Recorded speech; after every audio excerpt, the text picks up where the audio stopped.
ಹೈದರಾಬಾದ್ ಕರ್ನಾಟಕದ ಗಾಂಧಿ, ಅಪ್ರತಿಮ ಚರಿತ್ರೆಯನ್ನು ಹೊಂದಿರತಕ್ಕಂಥ ಮಹಾನಾಯಕ ಹಾಗೂ ಸ್ವಾತಂತ್ರ್ಯ ಹೋರಾಟಗಾರ ಶ್ರೀ ಕೋಳೂರು ಮಲ್ಲಪ್ಪನವರ ಬಗ್ಗೆ ಇಂದಿನ ಈ ಒಂದು ವಿಡಿಯೋದಲ್ಲಿ ನಾವು ತಿಳ್ಕೊಳ್ಳೋಣ. ಕೋಳೂರು ಮಲ್ಲಪ್ಪನವರು ಮೂಲತಃ ಇವರು ಯಾದಗಿರಿ ತಾಲೂಕಿನ ಪೊಗಲಾಪುರ ಎನ್ನುವಂಥಲ್ಲಿ ಕ್ರಿಸ್ತಶಕ 1905 ಇಸ್ವಿಯಲ್ಲಿ ಜನಿಸ್ತಾರೆ. ಇವರ ತಂದೆ ಪಿಂಗಪ್ಪ, ತಾಯಿ ಭೀಮವ್ವ ಇವರ ದಂಪತಿಗಳ ಪುತ್ರನಾಗಿ 1905ರಲ್ಲಿ ಯಾದಗಿರಿ ತಾಲೂಕಿನ ಪೊಗಲಾಪುರದಲ್ಲಿ ಜನಿಸ್ತಾರೆ. ಇವರು ಮೂಲತಃ ಕುರುಬ ಸಮಾಜದವರು. ಆರಂಭದಲ್ಲಿ ಕೋಳೂರು ಮಲ್ಲಪ್ಪಾಜಿಯವರು ಕುರಿಗಾಯಿಯಾಗಿದ್ದರು.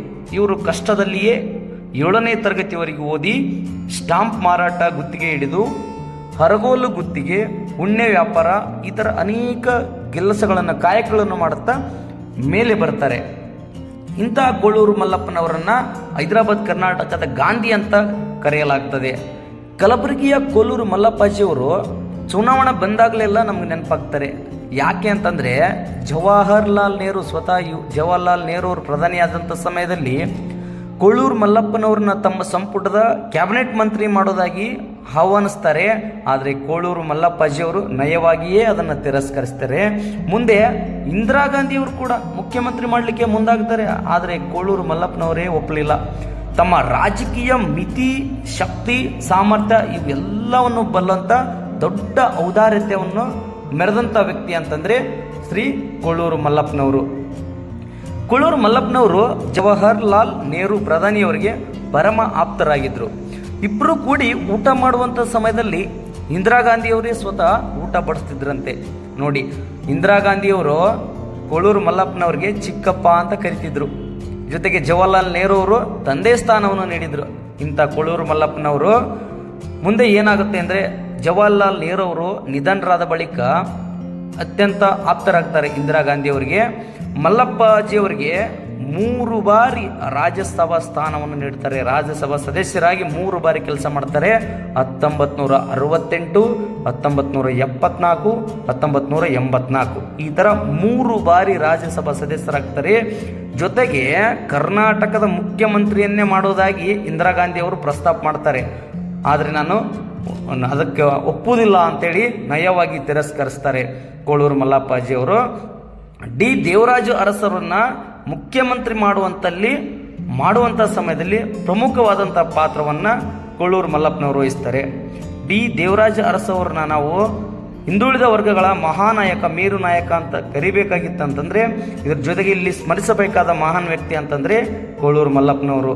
ಯಾಕೆಂತಂದರೆ ಕೋಳೂರು ಮಲ್ಲಪ್ಪನವರು ಅವತ್ತು ಮುಖ್ಯಮಂತ್ರಿ ಆಗಿದ್ದರೆ ಡಿ ದೇವರಾಜ ಅರಸವ್ರನ್ನ ಇವತ್ತು ನಾವು ಏನು ಹಿಂದುಳಿದ ವರ್ಗಗಳ ಮೇರು ನಾಯಕ ಅಂತೀವಲ್ಲ ಅದನ್ನು ಕರೆಯೋಕ್ಕೆ ಸಾಧ್ಯ ಆಗ್ತಿರಲಿಲ್ಲ. ಪ್ರತಿಭಾವಂತ ಸಂಸದೀಯ ಪಟು ಪುಸ್ತಕ ಮಾಲಿಕೆಯಡಿ ರಾಜ್ಯ ವಿಧಾನಮಂಡಲದ ಗ್ರಂಥಾಲಯ ಸಮಿತಿ ಪ್ರಕಟಿಸಿದ ಕೃತಿಯಲ್ಲಿ ಇದನ್ನು ಉಲ್ಲೇಖ ಮಾಡಲಾಗಿದೆ. ಇದು ಎಲ್ಲ ನಾನು ಹೇಳಿದ್ದೀನಲ್ಲ, ಇದು ಯಾವ ಒಂದು ದಾಖಲೆ ಆಧಾರದ ಮೇಲೆ ಅಂತಂದರೆ ರಾಜ್ಯ ವಿಧಾನಮಂಡಲ ಗ್ರಂಥಾಲಯ ಸಮಿತಿ ಪ್ರಕಟಿಸೈತಿ. ಯಾವ ಆಧಾರದ ಮೇಲೆ? ಪ್ರತಿಭಾವಂತ ಸಂಸದೀಯ ಪಟು ಎನ್ನುವಂಥ ಪುಸ್ತಕದ ಮಾಲಿಕಿದೆ, ಅದನ್ನು ಉಲ್ಲೇಖಿಸಿ ಇಲ್ಲಿ ನಾನು ಹೇಳಿದ್ದೇನೆ.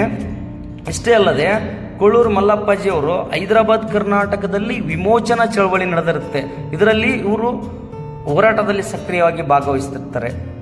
1934ರಲ್ಲಿ ಸಬರಮತಿಯಲ್ಲಿ ಗಾಂಧೀಜಿಯವರನ್ನು ಭೇಟಿಯಾಗಿ ಪ್ರೇರಣೆಯನ್ನು ಪಡ್ಕೊಳ್ತಾರೆ. ಮತ್ತು ಹೈದರಾಬಾದ್ ನಿಜಾಮನ ಸರ್ಕಾರದ ಅವಧಿಯಲ್ಲಿ ಅಲ್ಲಿ ತುಂಬ ದಬ್ಬಾಳಿಕೆ ನಡೆದಿರುತ್ತೆ. ಆ ದಬ್ಬಾಳಿಕೆಯ ವಿರುದ್ಧ ಹೋರಾಟಕ್ಕೆ ಇಳಿದಂಥ ಸಮಯದಲ್ಲಿ ಹೈದರಾಬಾದ್ ನಿಜಾಮನ ಕೆಂಗಣ್ಣಿಗೆ ಮಲ್ಲಪ್ಪಾಜಿಯವರು ಗುರಿಯಾಗ್ತಾರೆ. 1940ರಲ್ಲಿ ನಿಜಾಂ ಸರ್ಕಾರ ಮಲ್ಲಪ್ಪಾಜಿಯವರನ್ನ ಬಂಧಿಸಿ 1.5 ವರ್ಷ ಜೈಲಿಗೆ ಹಾಕ್ತಾರೆ. 1942ರಲ್ಲಿ ಮುಂಬೈನಲ್ಲಿ ನಡೆದಂಥ ಕಾಂಗ್ರೆಸ್ ಅಧಿವೇಶನಕ್ಕೆ ಹೋದಂಥ ಸಮಯದಲ್ಲಿ ಇದನ್ನು ಹೈದರಾಬಾದ್ ಕರ್ನಾಟಕದ ಮೊದಲ ವ್ಯಕ್ತಿಯಾಗಿ ಗುರುತಿಸಿಕೊಳ್ತಾರೆ. ಕುಷ್ಠರೋಗಿ ಪೀಡಿತರ ಸೇವೆ ಮತ್ತು ಚಿಕಿತ್ಸೆಗಾಗಿ 1981ರಲ್ಲಿ ಜನತಾ ಟ್ರಸ್ಟ್ ಸ್ಥಾಪನೆ ಮಾಡ್ತಾರೆ. ಈ ಒಂದು ಜನತಾ ಟ್ರಸ್ಟ್ ಮೂಲಕ ಅವರು ಕುಷ್ಠರೋಗಿ ಪೀಡಿತರ ಸೇವೆಯನ್ನು ಮಾಡ್ತಾರೆ.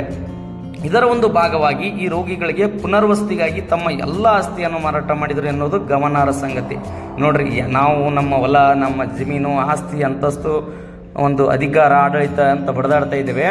ಆದರೆ ತಮ್ಮ ಒಂದು ಸ್ವಂತ ಆಸ್ತಿಯನ್ನು ಮಾರಾಟ ಮಾಡಿ ಜನತಾ ಟ್ರಸ್ಟ್ ಮೂಲಕ ಕುಷ್ಠರೋಗಿ ಪೀಡಿತರ ಸೇವೆ ಮಾಡ್ತಾರಲ್ಲ, ಇವರು ಕೋಳೂರು ಮಲ್ಲಪ್ಪಾಜಿಯವರು ಇದು ನಮ್ಮ ಒಂದು ಸಮಾಜಕ್ಕೆ, ಈಗಿನ ಒಂದು ರಾಜಕೀಯಕ್ಕೆ ಕನ್ನಡಿ ಹಿಡ್ಕೊಂಡು ನೋಡ್ಕೊಳ್ಬೇಕಾಗಿದೆ. ಯಾಕೆಂತಂದ್ರೆ ಕೊಳೂರು ಮಲ್ಲಪ್ಪಾಜಿಯವರು ಎಂಥ ಸಾಧನೆ ಮಾಡಿದ್ದಾರೆ, ಆದರೆ ಅವರನ್ನು ಸ್ಮರಿಸಬೇಕಾದಂಥ, ಅವರಿಂದ ಪಡೆದಂಥ ಲಾಭ ಪಡೆದುಕೊಂಡಂಥ ಅನೇಕ ವ್ಯಕ್ತಿಗಳು ಸ್ಮರಿಸ್ತಾ ಇಲ್ಲ. ಸರ್ಕಾರಗಳು ಅವರ ಬಗ್ಗೆ ಯಾವುದೇ ಒಂದು ಕಾರ್ಯಕ್ರಮವನ್ನು ರೂಪಿಸಿಲ್ಲ. ಇದು ಒಂದು ನೋವಿನ ಸಂಗತಿ. ಕೊಳೂರು ಮಲ್ಲಪ್ಪಾಜಿಯವರ ಬಗ್ಗೆ ನೀನೇ ಒಂದು ವಿಡಿಯೋ ಮಾಡಿದ್ದೆ, ಅದರಲ್ಲಿ ಪ್ರಸ್ತಾಪ ಮಾಡಿದ್ದೆ. ಕೆಲವು ವ್ಯಕ್ತಿಗಳು ಕಾಮೆಂಟ್ ಮಾಡಿದರು, ಯಾರಪ್ಪ ಕೊಳೂರು ಮಲ್ಲಪ್ಪಾಜಿ, ಹೆಸರೇ ಇಲ್ಲಲ್ಲ, ಅವ್ರು ಕೇಳೇ ಇಲ್ವಲ್ಲ ಅಂತ. ಅದಕ್ಕೆ ಈ ಒಂದು ವಿಡಿಯೋ ಮೂಲಕ ಕೊಳೂರು ಮಲ್ಲಪ್ಪಾಜಿಯವರನ್ನು ಸಮುದಾಯಕ್ಕೆ ಪರಿಚಯಿಸುವಂಥ ಕೆಲಸವನ್ನು ನಮ್ಮ ಯೂಟ್ಯೂಬ್ ಚಾನಲ್ ಮಾಡ್ತಾ ಇದೆ. ಕೊಳೂರು ಮಲ್ಲಪ್ಪಾಜಿಯವರು ಈ ಒಂದು ರಾಜ್ಯಗಳ ವಿಲೀನದ ಮುಂಚೆ, ರಾಜ್ಯಗಳು 1956ರಲ್ಲಿ ಭಾಷೆಗಳ ಆಧಾರದ ಮೇಲೆ ರಾಜ್ಯ ರಚನೆ ಆಗುತ್ತೆ. ಅದಕ್ಕಿಂತ ಮುಂಚಿತವಾಗಿ ಹೈದರಾಬಾದ್ ಸಂಸ್ಥಾನ, ಇಡೀ ನಮ್ಮ ಭಾರತ ದೇಶದಲ್ಲಿ ಅತಿ ದೊಡ್ಡ ಸಂಸ್ಥಾನ ಅಂದರೆ ಹೈದರಾಬಾದ್ ಸಂಸ್ಥಾನ. ಆ ಒಂದು ಹೈದರಾಬಾದ್ ಸಂಸ್ಥಾನದ ಕಾಂಗ್ರೆಸ್ನ ಅಧ್ಯಕ್ಷರಾಗಿ ಕೆಲಸ ಮಾಡ್ತಾರೆ ಕೊಳೂರು ಮಲ್ಲಪ್ಪನವರು. ನಂತರ ರಾಯಚೂರಿನಿಂದ ಸ್ಪರ್ಧಿಸಿ ಸಂಸದರಾಗ್ತಾರೆ. PV ನರಸಿಂಹರಾವ್, ವೀರೇಂದ್ರ ಪಾಟೀಲ್ ಮುಂತಾದಂಥ ಮೇರು ನಾಯಕರಿಗೆ ಮಾರ್ಗದರ್ಶಕರಾಗ್ತಾರೆ. ನಿಮ್ಗೆ ಗೊತ್ತಿರಲಿ, ದಕ್ಷಿಣ ಭಾರತದ ಚಾಣಕ್ಯ ಅಂತ, ಆಧುನಿಕ ಚಾಣಕ್ಯ ಅಂತ ಕರಿತಿದ್ರು PV ನರಸಿಂಹರಾವ್ ಅವರಿಗೆ. ಅಂತ ಪ್ರಧಾನಿ ಆಗಿದ್ರು ಅವರು. ಅವರಿಗೆ ಕೂಡ ಇವರು ಮಾರ್ಗದರ್ಶಕರಾಗ್ತಾರೆ. ಹೈದರಾಬಾದ್ನಲ್ಲಿ ಕುರುಬ ಸಂಘವು ಸ್ಥಾಪನೆ ಮಾಡ್ತಾರೆ ಮತ್ತು ಕುರುಬ ಸಮುದಾಯಕ್ಕಾಗಿ ಕುರುಬರ ಹಾಸ್ಟೆಲನ್ನು ಸ್ಥಾಪನೆ ಮಾಡ್ತಾರೆ ಆ ಸಮಯದಲ್ಲಿ. ಇವರ ಪತ್ನಿ ಹೆಸರು ಶಂಕರಮ್ಮ ಅಂತೇಳಿ. ಇವರ ಸ್ನೇಹಿತ ಒಬ್ರು ಇರ್ತಾರೆ, ಜನಾರ್ದನ್ ದೇಸಾಯಿ ಅಂತ. ಅವ್ರ ಜೊತೆ ಸೇರಿ ಸಬರಮತಿಗೆ ಭೇಟಿ ನೀಡಿ ಗಾಂಧೀಜಿಯವರ ಒಂದು ಮಾರ್ಗದರ್ಶನ ಪಡ್ಕೊಂಡಿರ್ತಾರೆ. 1935ರಲ್ಲಿ ಇಂಡಿಯನ್ ನ್ಯಾಷನಲ್ ಕಾಂಗ್ರೆಸ್ INCಯನ್ನು ಸೇರ್ತಾರೆ ಮತ್ತು ಇವರು ಗಾಂಧಿಯ ಅನುಯಾಯಿ ಆಗಿರ್ತಾರೆ. ಮುಂದೆ ಹೋರಾಟದಲ್ಲಿ ಸಕ್ರಿಯವಾಗಿ ಭಾಗವಹಿಸ್ತಾರೆ. ಸ್ವದೇಶಿ ವಸ್ತುಗಳ ಬಳಕೆಗೆ ಅತಿ ಹೆಚ್ಚು ಒತ್ತು ನೀಡುತ್ತಾರೆ ಇವರು. 1952ರಲ್ಲಿ ಹೈದರಾಬಾದ್ ವಿಧಾನಸಭಾ ಚುನಾವಣೆ ನಡೆದಿರುತ್ತೆ. 1952ರಲ್ಲಿ ಆ ಸಮಯದಲ್ಲಿ ಸುರಪುರ ವಿಧಾನಸಭಾ ಕ್ಷೇತ್ರದಿಂದ ಮೊದಲ ಶಾಸಕರಾಗಿ ಆಯ್ಕೆ ಆಗ್ತಾರೆ. 1952ರಲ್ಲಿ ಅವಾಗಿನ ಕರ್ನಾಟಕ ಅಂತ ನಾಮಕರಣ ಆಗಿರಲಿಲ್ಲ, ಮೈಸೂರು ಅಂತ ಇರಲಿಲ್ಲ.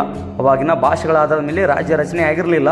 ಹೈದರಾಬಾದ್ ಸಂಸ್ಥಾನ ಇತ್ತು, ಅದರ ವ್ಯಾಪ್ತಿಗೆ ಸುರಪುರ ವಿಧಾನಸಭಾ ಕ್ಷೇತ್ರ ಇತ್ತು. ಸುರಪುರದ ಮೊದಲ ಶಾಸಕರಾಗಿ ಕೊಳೂರು ಮಲ್ಲಪ್ಪಾಜಿಯವರು ಆಯ್ಕೆ ಆಗ್ತಾರೆ. ಮುಂದೆ 1957ರಲ್ಲಿ ಸೇಡಂ ವಿಧಾನಸಭಾ ಕ್ಷೇತ್ರದಿಂದ ಮೈಸೂರು ವಿಧಾನಸಭೆಗೆ ಆಯ್ಕೆ ಆಗ್ತಾರೆ.